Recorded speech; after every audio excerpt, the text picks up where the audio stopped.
जय श्री राधे श्याम जी। दोस्तों, आप सभी का बहुत बहुत स्वागत है आपके अपने YouTube चैनल जय श्री राधे श्याम जी में।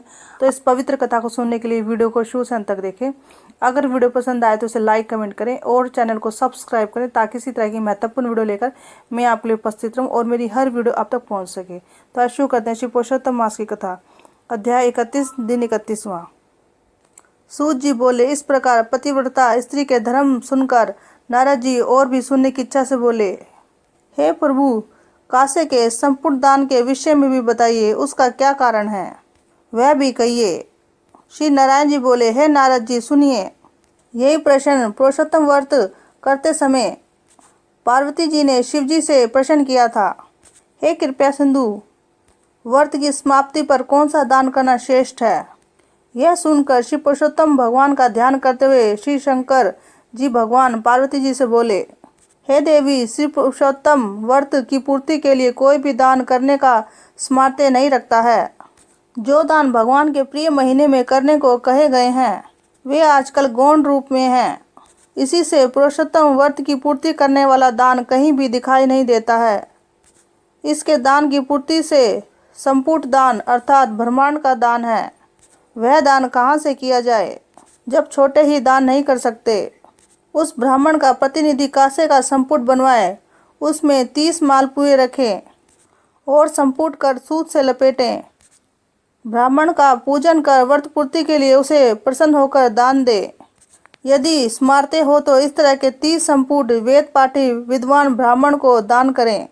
इस तरह पार्वती जी शिव शंकर के ऐसे वचन सुनकर अत्यंत प्रसन्न हुई और 30 ब्राह्मण को 30 संपुट प्रशंसा पूर्वक दान किए।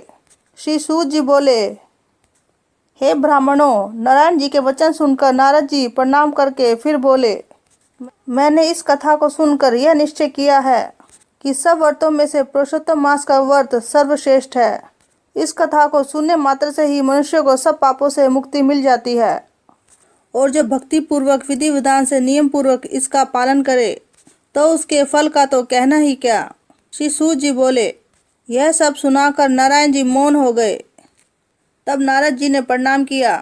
जो मनुष्य भारतवर्ष में जन्म पाकर इस श्रेष्ठ कथा को नहीं सुनते, इसके व्रत आदि को नहीं करते, वह दुर्भागी है और बार बार जन्म मरण के चक्कर में पड़कर धन स्त्री पुत्र आदि के दुखों को भोगते हैं। वे ही मनुष्य धन्य हैं जो इस पुरुषोत्तम मास का व्रत करते हैं।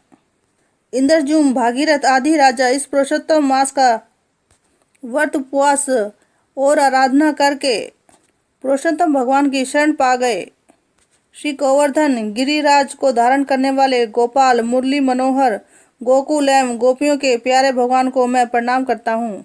इस तरह भगवान श्याम सुंदर मुरलीधर पीताम्बरधारी श्री राधा जी के साथ विराजमान का ध्यान करते समय बिताने वाला अपनी हर मनोकामना की पूर्ति करता है। इसकी कथा को सुनने से गंगा स्नान के समान ही फल प्राप्त होता है।